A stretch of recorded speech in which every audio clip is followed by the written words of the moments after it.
Hi hello నమస్తే welcome to DSP news.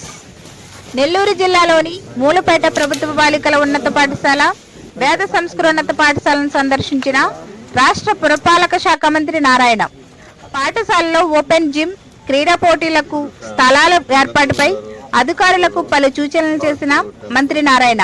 ఈ సందర్భంగా మంత్రి నారాయణ మాట్లాడుతూ గత ప్రభుత్వ హయాంలో అభివృద్ధి కుంటుపడిందని, ముఖ్యమంత్రి నారా చంద్రబాబు నాయుడు అపార అనుభవంతో అభివృద్ధి వైపు ప్రయాణిస్తుందని, స్వచ్ఛ ఆంధ్ర కార్పొరేషన్ ద్వారా రాష్ట్రంలోని అన్ని మున్సిపాలిటీలను అభివృద్ధి పదంలో తీర్చిదిద్దుతామని మంత్రి నారాయణ తెలిపారు.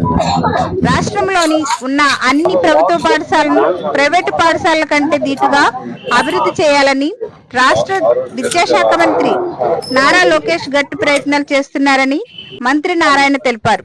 ఈ కార్యక్రమంలో నాయకులు, అధికారులు పాల్గొన్నారు.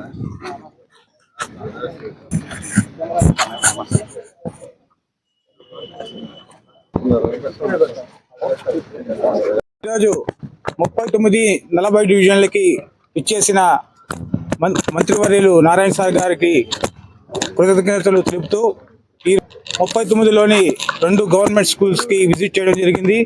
అదేవిధంగా 40 డివిజన్లోని ఒక స్కూల్కి విజిట్ చేయడం జరిగింది. నారాయణ సారు ఈ 39-40 కాకుండా వాలీబాల్ కోర్సు, షటిల్ కోర్సు ఆదేశాలు ఇచ్చారు. చాలా మంచి విషయం. నారాయణ సారు ప్రతి ఒక్క ప్రభుత్వ పాఠశాలని ప్రైవేటు పాఠశాల ధీటుగా చేయాలని కోరుకుంటున్నారు. మేము మూలాపేట తరఫున నారాయణ సారు మరొకసారి కృతజ్ఞత తెలుపుతూ సెలవు తీసుకుంటున్నాం. ఈరోజు రాష్ట్రంలో ఉన్న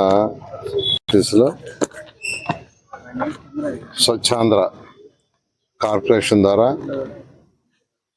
గ్రీనరీని, పార్కులు, సెంటర్ డివైడర్స్, ఎక్కడన్నా పాండ్స్ ఉంటే వాటిలన్నింటినీ డెవలప్ చేస్తున్నాం. దానికి ముఖ్యమంత్రి గారు ప్రజల్లో అవేర్నెస్ తీసుకురావాలి అనే ఉద్దేశంతో ప్రతి మూడవ శనివారం స్వచ్ఛాంధ్ర కార్యక్రమం పెట్టి ఏదో ఒక జిల్లాకు వారే స్వయంగా వస్తూ అక్కడ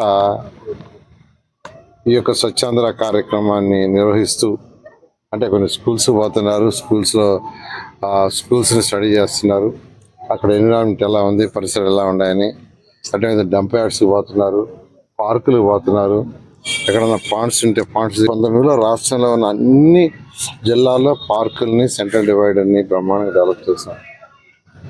అయితే మళ్ళీ ఈ గవర్నమెంట్ వచ్చిన తర్వాత మళ్ళీ స్వచ్ఛాంధ్రాన్ని యాక్టివేట్ చేయాలని ముఖ్యమంత్రి చేస్తే ఆ నేపథ్యంలోనే ఈరోజు నెల్లూరులో యాక్చువల్గా ఇవాళ నెల్లూరులో ఉన్న 54 మున్సిపల్ స్కూల్స్ని, ఉన్న 45 పార్కుల్ని విజిట్ చేస్తున్నాను. ఇవాళ అయితే దాదాపు 40 పార్కుల దాకా విజిట్ చేయడం జరిగింది. దాదాపు 40 స్కూల్స్ దాకా విజిట్ చేశాను. అయితే వీటన్నిటిలో నేను గమనించింది ఏంటంటే కొన్ని స్కూల్స్లో మంచి ప్లే గ్రౌండ్స్ ఉన్నాయి. ఇప్పుడు మన మూలాపేటలో 2 స్కూల్స్ ఎదురెదురుగా ఉన్నాయి. ఒకటి సాంస్కృతిక పాఠశాల, వేద సంస్కృతి పాఠశాల, ఒకటి వచ్చి రెగ్యులర్ స్కూలు. రెండిటికి పెద్ద ప్లే గ్రౌండ్స్ ఉన్నాయి. అయితే వాటికి ఎక్విప్మెంట్ ఇవ్వాలి. అందుకని యాక్చువల్గా అన్ని 54 స్కూల్లో ఇప్పుడు పిల్లలకి జిమ్ ఎక్విప్మెంట్, 6 to 10 పిల్లలు అయితే జిమ్ ఎక్విప్మెంట్, 1 to 5 అయితే వాళ్ళకి ప్లే ఎక్విప్మెంట్స్ వాటిని ఏర్పాటు చేస్తున్నాను. అక్కడ ఉన్న లోకల్స్ కూడా చాలా హర్షాన్ని వ్యక్తం చేస్తున్నారు ప్రభుత్వం తీసుకునే ఈ నిర్ణయాన్ని. నెల్లూరులోనే కాదు, రాష్ట్రంలో ఉన్న అన్ని మున్సిపాలిటీస్లో ఇదే విధంగా చేస్తామని తెలియజేస్తాం.